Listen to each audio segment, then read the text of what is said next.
Okay, so here I am, just uploading for the first time since my dad died. Died on 9th of May, and I'm just starting to get things back in place, if you like, really. I can't say it's been an easy time, really, and some of you have seen the message that I put on Facebook just after he died. I was obviously quite emotional, very upset, and really, first thing I'd like to say is thanks to everyone who sent me messages, some of you private messages and emails and things. You know, it's really nice to have some sort of contact like that from people. I kind of didn't really know where I was going at that point, and it's nice to have some sort of people who talked, you know, about their experiences with their parents' loss and things like that, because it is a tricky time for anyone.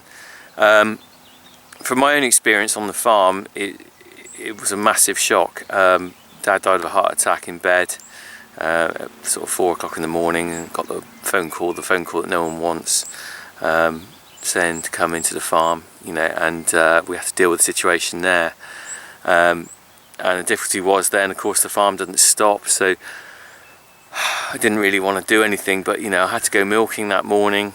Even though he was still in the farmhouse, we had to carry on and get the cows and do the milking before the ambulance took him away for the last time. And then the farm carried on. We had a TB test that week, which we really couldn't cancel because we had to, we were already shut down with TB. We couldn't really justify cancelling because we would have delayed all the other results. Plus the fact that's exactly what Dad would have wanted, you know. He would have wanted the farm to carry on and me and my brother to keep going.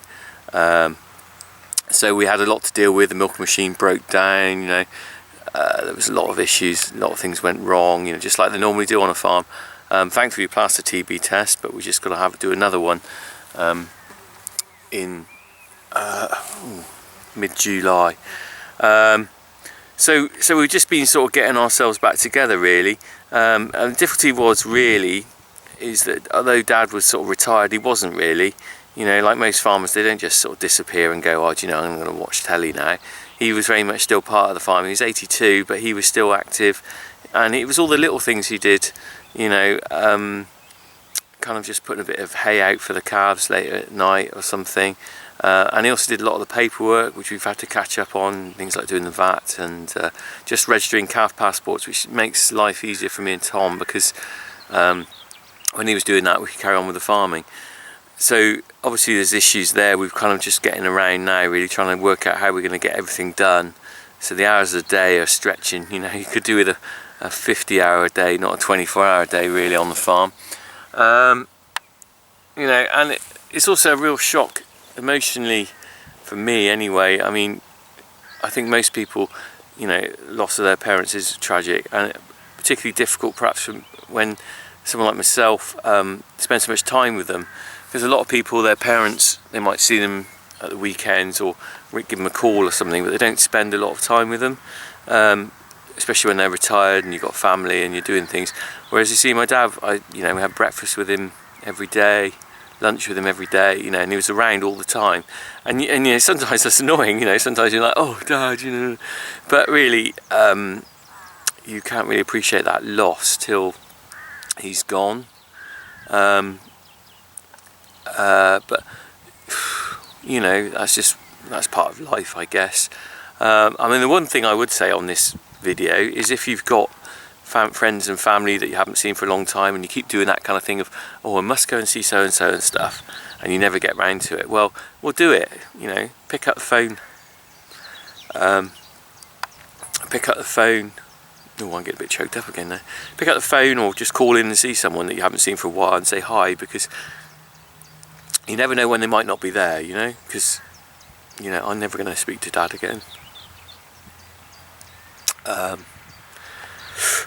Anyway, but on the plus side, you know, it was brilliant having my family to go home to. The little kids, you know, Jack and Harry made my life, really, and especially over this last few weeks, I'm very lucky to have those great little kids. And all the family have come together.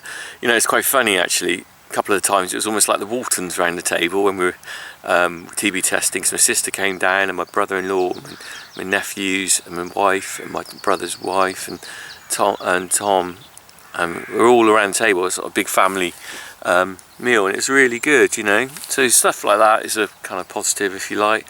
As for myself, I'm just going to kind of soldier on, really. The YouTube videos, now I have carried on video in bits and pieces because, you know, I'm going to carry on, but I can't guarantee how I'm going to do them. It's not going to necessarily be every week. It might be every week, so bear with me on that, okay? I still want to do the YouTube channel, but I'm not quite sure how I'm going to do it in between all the other jobs I've got to do. So you know, I hope to do regular uploads and stuff, and I've got some silage making videos and things like that to show you guys. But at the same time, now I've got a lot on my plate. You know, some weeks I might not do anything, you know, so we'll see how it goes. You notice I haven't replied to any comments or anything up to now, but I will get back on track on that. But I just wanted to walk away from it at the time. But I'm going to tell you now, I'm going to upload a video tomorrow, which just shows, you know, how much fun you can have with your kids. Because we did this jelly bean challenge thing, which was kind of jelly beans that are either good or bad, like Russian roulette. Some of them are yucky, some of them are really nice. And I did a video of us doing that, and we had such a laugh with it, and it was really good fun. So it kind of, you know, I hope the videos I show you reflect on farming life and my life as well, really.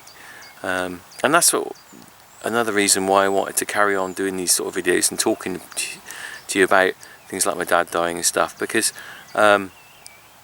you know, really what I'm showing on these videos of our farm is kind of real farming life on a small family farm, and I don't think you get to see that on kind of Countryfile or you know, some of the other programs about farming, because you can't get in close to that family, what it's like, whereas I'm kind of showing you sides of it that you might not see. And also, you know, if someone's dad dies, a lot of people wouldn't emotionally want to talk about it, whereas I kind of have. So yeah, so I've covered a lot there, I've babbled on as usual. I might have to buy a new camcorder, because guess what, I've got this behind me, I've got this on the right, I've got this little screen supposed to show me what you're seeing as I talk to it. Anyway, that's decided to break, so all I'm seeing is lines there, so I might have chopped off my head at the end of this video or something. But anyway, let's see how we go with this. Thanks for all your messages and well-wishing greetings, or whatever you call them. And just make the most of life, go out, have great days out, visit your parents, visit people you love, and just do stuff, because, you know, life's too short, I think. Anyway, let's on with the game. Keep going on the Funky Farmer channel. Cheerio.